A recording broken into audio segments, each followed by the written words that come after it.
उत्तराखंड में जाकर।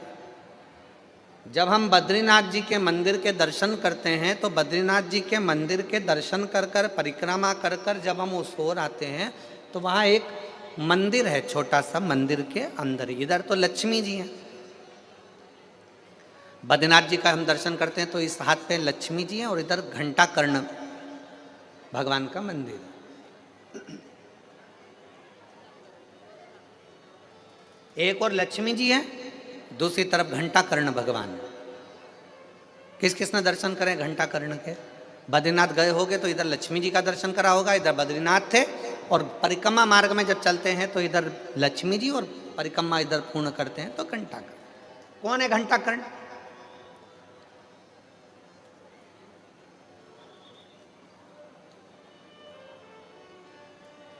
ये वो यक्ष है जो भगवान शंकर की अविरल भक्ति में डूबा रहता था।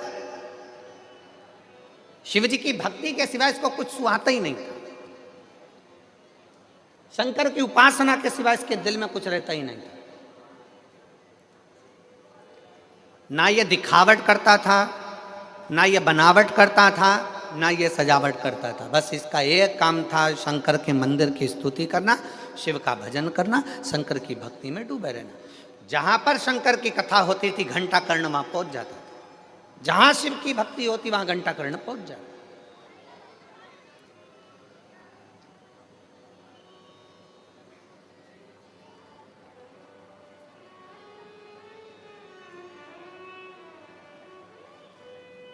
आप लोगों के घर के अंदर घंटी है, वो गरुण घंटी, छोटी सी रहते, बजाते हैं। काहे के लिए बजाते हैं उसको? भगवान की आरती में बजाया जाता है, भोग लगे तब बजाया जाता है, भगवान को जगाना हो तब बजाया जाता है। किसके लिए बजाते हैं? भगवान के लिए। जम के बोलो जरा, उसको भगवान के लिए बजाते हो कि भगवान तुम भोजन करो, भगवान तुम जागो, भगवान तुम ये करो, भगवान तुम वो करो? नहीं।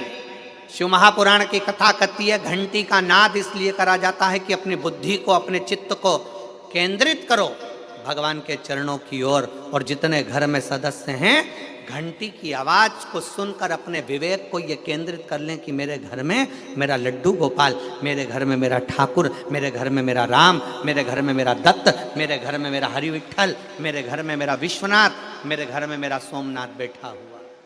अपनी बुद्धि को केंद्रित करना,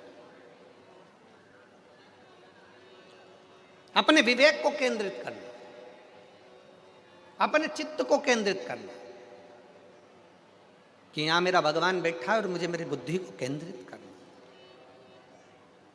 आप जितनी देर कथा में बैठो उतनी देर अपने विवेक को, अपनी बुद्धि को, परमात्मा को केंद्रित करके रखो। केंद्रित, वो ना जाने कब कौन सी कृपा कर कर चले जा, कौन सी वाणी हमारे ये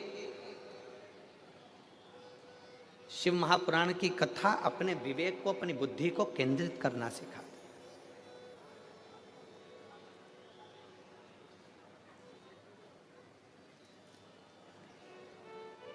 शिव तत्व की ओर चलना है। घंटा कर्ण का नियम था, कहीं की बात नहीं सुनता था घंटा कर्ण। घंटा कर्ण का नियम था कि घंटे की आवाज को अपने कानों में उसने क्या कर कर रखा था कि बड़े बड़े घंटे अपने कानों में लटका कर रखे थे। बड़े बड़े घंटे। घंटों को लटकाने का कारण केवल इतना था कि व्यर्थ की बात मेरे कानों में ना जाए, व्यर्थ की बात मेरे कानों में ना जाए,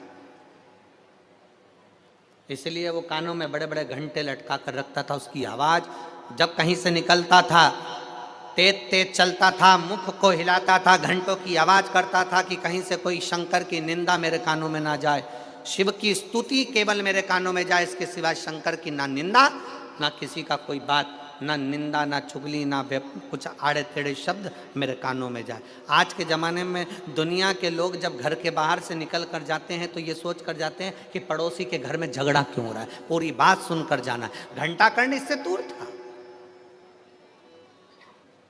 घंटा कर्ण को ये बातें अच्छी नहीं लगती थी कि कोई निंदा कर रहा है, चुगली कर रहा है, बुराई कर रहा है। अभी रायपुर की कथा में, अभी हाले कोसा की कथा में हमने एक बात कही थी, अपनी बड़ाई और दूसरे के घर की लड़ाई जिस दिन तुमको अच्छी लगने लगे तो समझ लेना कि तुम बर्बादी के सिरे पर आकर खड़े हो गए। हाले कोसा की कथा में कहा था, अपनी बड़ाई, अगर आप अपनी बड़ाई आपको अच्छी लगने लगे, मैंने ऐसा करा, मैंने वैसा करा, मैंने वैसा करा, मैंने वैसा करा, समझ लेना आप बर्बादी के सिरे पर आकर खड़े हो गए। अपनी बड़ाई आपको अच्छी नहीं लगना चाहिए। ए भैया, जो कुछ कर रहा है वो भोलेनाथ कर रहा है, मैंने कुछ नहीं करा, जो करेगा मेरा शंकर करेगा, जो किया मेरे शिव ने करा, जो करा मेरे शंकर ने करा। हमने पहले भी शिव महापुराण की कथा में कहा है, शिव महापुराण की कथा बाचने वाला पंडित प्रदीप मिश्रा नहीं है, शिव महापुराण की कथा करवाने वाला जजमान नहीं है, शिव महापुराण की कथा सुनने वाले आप नहीं हो। शंकर की कथा बाचने वाला भी शंकर है, शंकर की कथा करवाने वाला भी शंकर है, और कथा सुनने वाला भी शंकर है। निमित्त हम हैं, निमित्त आप। स्वयं की बड़ाई और पड़ोसी की लड़ाई अगर आपको अच्छी लग रही है तो समझ लेना कि आप जिंदगी में कभी आगे नहीं बढ़ सकते, आप फेल, आप सक्सेस हो ही नहीं। क्योंकि आपको लगता है मैंने करा, मैंने करा, मैंने करा, मैंने करा। शिव महापुराण की कथा कहती है वो तो भोलेनाथ को कराना था इसलिए कर दिया, आपको आगे बढ़ाकर आपका हाथ परमात्मा ने पकड़कर आगे कर दिया, वो उसकी कृपा। और प्रभु आपकी कृपा से सब काम हो रहा है, करते हो भोले बाबा मेरा नाम हो रहा है, करते हो भोले बाबा मेरा नाम हो रहा है, भोले आपकी कृपा से सब काम हो रहा है, शंभु आपकी कृपा से सब काम हो रहा है। अपने भीतर अपनी बड़ाई मत लेकर आओ कि मैं करना ना। और पड़ोसी की लड़ाई अगर हो रही है, भगवान से प्रार्थना करो ये दोनों शांत हों, शांति बने, लड़े ना। बहुत अच्छा घर है, बहुत अच्छा परिवार है, उनकी लड़ाई में तुम खुश मत हो कि कितना अच्छा हो रहा है। अच्छा है सास बहू की खूब लड़ाई हो, भाई भाई की लड़ाई हो, परिवार की लड़ाई हो, ना ना, भगवान से प्रार्थना करो मेरे पड़ोसी अच्छे रहें, सुखी रहें, सर्वे भवन्तु सुखी, सब श्रेष्ठ।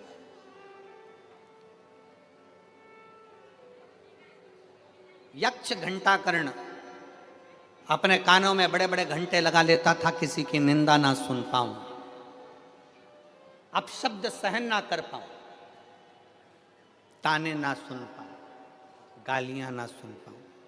घंटा कर्ण अपने कानों में घंटे बांधता।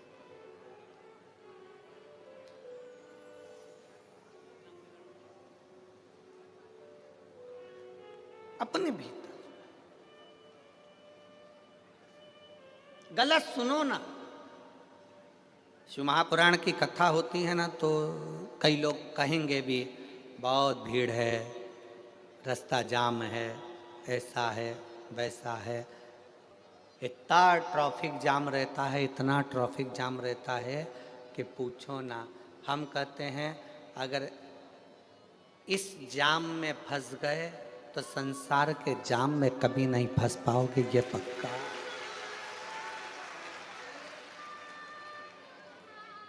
ठीक है,